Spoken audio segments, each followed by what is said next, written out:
In the late 1700s, the colonists in North America found themselves increasingly at odds with the British. Some still considered themselves loyal to that government, but many were ready for change. There were protests against taxation and frontier policy, and they failed to effectively influence British policies. July 4th, 1776, the Continental Congress severed their connections to Great Britain with the Declaration of Independence. While most of the draft was written by Thomas Jefferson, Benjamin Franklin and Thomas Paine reviewed it, and the final draft was presented before the Congress June 28, 1776. And it's on record that the final text was adopted on July the 4th.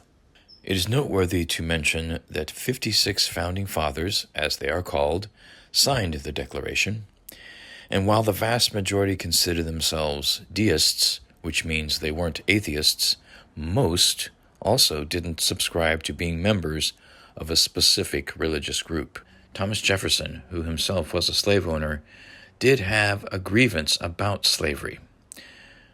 However, in the final edition, it was taken out, even though they did include all men are created equal. And later, 11 years later to be exact, in 1787, the founders drafted the Constitution where they did not eliminate slavery.